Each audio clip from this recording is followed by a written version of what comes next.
तरीके गाँव समाज में वो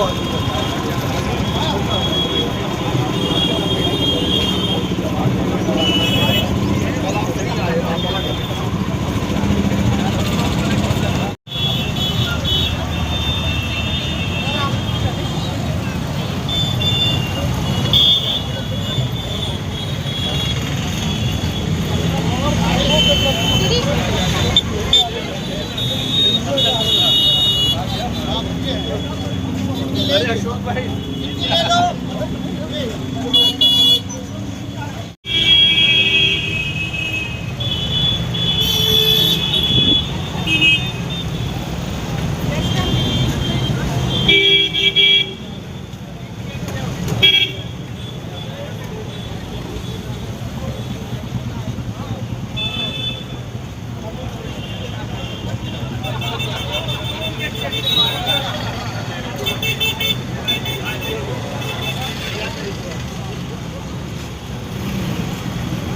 नहीं चलेगी, नहीं चलेगी, नहीं चलेगी।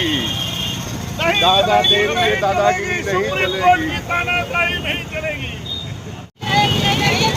सुप्रीम कोर्ट की तानाशाही नहीं चलेगी, नहीं चलेगी। सुप्रीम कोर्ट की तानाशाही नहीं चलेगी, नहीं चलेगी। सुप्रीम कोर्ट की तानाशाही नहीं चलेगी, नहीं चलेगी। सुप्रीम कोर्ट की तानाशाही नहीं चलेगी, नहीं चलेगी। महिला शक्ति जिंदाबाद, जिंदाबाद। महिला शक्ति जिंदाबाद, जिंदाबाद। महिला शक्ति जिंदाबाद, जिंदाबाद। सुप्रीम कोर्ट की तानाशाही नहीं चलेगी, नहीं चलेगी। सुप्रीम कोर्ट की तानाशाही नहीं चलेगी, नहीं चलेगी। सुप्रीम कोर्ट की तानाशाही नहीं चलेगी, नहीं चलेगी। महिला शक्ति जिंदाबाद, जिंदाबाद। महिला शक्ति जिंदाबाद। तानाशाही नहीं चलेगी, नहीं चलेगी। सुप्रीम कोर्ट की तानाशाही नहीं चलेगी, नहीं चलेगी। नहीं है कानून मंजूर। स्वीकार नहीं, स्वीकार नहीं।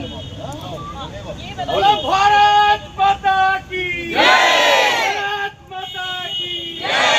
वंदे मातरम, वंदे मातरम, मातरम भाई मातरम, वंदे मातरम। बोलो भारत माता की जय, भारत माता की जय। बोले भारत माता की जय, भारत माता की जय, भारत माता की जय। वंदे मातरम, वंदे मातरम, मातरम, वंदे मातरम। जय, जय।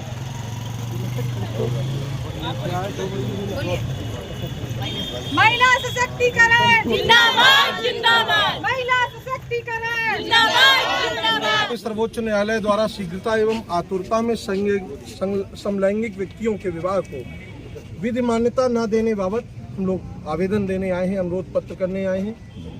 महोदय, भारत के माननीय सर्वोच्च न्यायालय ने समलैंगिक एवं विपरीत लिंगी आदि व्यक्तियों के विवाह के अधिकारों को विधि मान्यता देने का निर्णय लेने की जो तत्परता बताई है, उक्त तत्परता आतुरता से विचलित होकर अद्यो हस्ताक्षर कर्तागण ने निम्नलिखित महत्वपूर्ण बिंदुओं पर यह अभ्यावेदन प्रस्तुत किया है।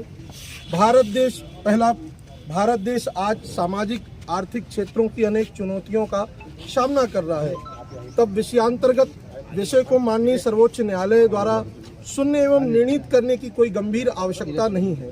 देश के नागरिकों की बुनियादी समस्याओं जैसे गरीबी उन्मूलन, निःशुल्क शिक्षा का क्रियान्वयन, प्रदूषण मुक्त पर्यावरण का अधिकार, जनसंख्या नियंत्रण की समस्या देश की पूरी आबादी को प्रभावित कर रही है। उक्त गंभीर समस्याओं के संबंध में भारत के सर्वोच्च न्यायालय द्वारा ना तो कोई तत्परता दिखाई गई है, ना ही कोई न्यायिक सक्रियता दिखाई गई है। दूसरा, भारत विभिन्न धर्मों, जातियों एवं उपजातियों का देश है। इसमें शताब्दियों से केवल जैविक पुरुष एवं जैविक महिला के मध्य विवाह को मान्यता दी गई है। विवाह की संस्था न केवल दो विषम समलैंगिक का मिलन है, बल्कि मानव जात की उन्नति भी है। शब्द विवाह को विभिन्न नियमों, अधिनियमों, लेखों एवं लिपियों में परिभाषित किया गया है।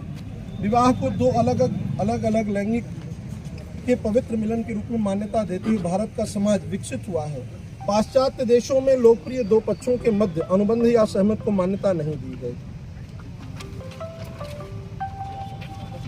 तीसरा, भारत के सर्वोच्च न्यायालय द्वारा नालसा 2014, नवतेज जौहर 2018 के मामलों में समलैंगिक एवं विपरीत लिंगी के अधिकारों को पूर्व से ही संरक्षित किया गया है, जिससे यह समुदाय पूरी तरह से उत्पीड़ित या असमान नहीं है। जैसा कि उनके द्वारा बताया जा रहा है कि इसके विपरीत भारत की अन्य पिछड़ी जाति आज भी जातिगत आधार पर शोषित एवं वंचित हो रही है, जो आज भी अपने अधिकारों के लिए माननीय सर्वोच्च न्यायालय के निर्णय को अपने पक्ष में निर्णित होने का इंतजार कर रही है। ऐसी स्थिति में समान लैंगिकों के विवाह को विधि मान्यता दिए जाने की मांग उनका मौलिक अधिकार न होकर वैधानिक अधिकार हो सकता है, जो केवल भारत की संसद द्वारा कानून बनाकर ही संरक्षित किया जा सकता है। चौथा, विधायिका ने पहले ही उपरोक्त निर्णयों के आधार पर कार्रवाई कर ट्रांसजेंडर व्यक्तियों अधिकारों का संरक्षण अधिनियम 2019 को अधिनियमित किया है और इसलिए इस समुदाय की यह आशंका या कथन कि उनके साथ भेदभाव किया जा रहा है और उन्हें मूल अधिकार प्रदान नहीं किए गए सर्वथा गलत है। ऐसे हर व्यक्ति के अधिकार की देखभाल संरक्षण विधायिका द्वारा किया जा रहा है। उक्त अधिनियम के अधिनियमित हो जाने पर उक्त कथित समुदाय के व्यक्तियों को यह दावा मांग करने का मौलिक अधिकार नहीं है। उनके विवाह को विशेष विवाह अधिनियम 1954 के अंतर्गत पंजीकृत एवं मान्यता प्राप्त की जावे। पांचवा, यह ध्यान रखना महत्वपूर्ण है कि समुदाय विशेष द्वारा विशेष विवाह अधिनियम 1954 के अंतर्गत अधिकार बनाने की मांग की जा रही है, जबकि उक्त अधिनियम मात्र जैविक पुरुष और महिला पर लागू होता है। इसलिए किसी भी प्रावधान को हटाने बढ़ाने का कोई भी प्रयास अथवा उक्त अधिनियम को नए तरीके से परिभाषित करना, उसे नए स्वरूप में लिखना निश्चित एवं स्पष्ट रूप से विधायिका से कानून बनाने की शक्ति ले लेना माना जाएगा। पांचवा, विवाह एवं सामाजिक कानूनी संस्था के जिसे भारत के संविधान के अनुच्छेद 246 के अंतर्गत सक्षम विधायिका द्वारा अपनी शक्ति का प्रयोग कर बनाया है, उसे कानूनी रूप से मान्यता प्रदान की और विनियमित किया गया। विवाह जैसी मानवीय संबंधों की मान्यता अनिवार्य रूप से विधायी कार्य है। न्यायालय विवाह नामक संस्था को न्यायालीन व्याख्या से विधायिका द्वारा किए गए विवाह संस्था के मूर्त स्वरूप को ना तो नष्ट कर सकती है और ना ही नवीन स्वरूप बना सकती है और ना ही मान्यता दे सकती है। सातवां, भारत में विवाह का एक सभ्यतागत महत्व है और एक महान और समय की कसौटी पर खरी उतरी वैवाहिक संस्था को कमजोर करने की किसी भी प्रयास का समाज द्वारा मुखर विरोध किया जाना चाहिए। भारतीय संस्कृति सभ्यता पर सदियों से निरंतर आघात हो रहे हैं, फिर भी अनेक बाधाओं के बाद भी वह बची हुई है। अब स्वतंत्र भारत में इसे अपनी संस्कृति जड़ों पर पश्चिमी एवं प्रथाओं के अधिरोपण का सामना करना पड़ रहा है, जो इस राष्ट्र के लिए व्यवहारिक नहीं है। आठवां, उपरोक्त परिप्रेक्ष्य में हम इस महत्वपूर्ण विषय पर माननीय सर्वोच्च न्यायालय द्वारा दिखाई जा रही आतुरता पर अपनी गहन पीड़ा व्यक्त करते हैं। न्याय की स्थापना एवं न्याय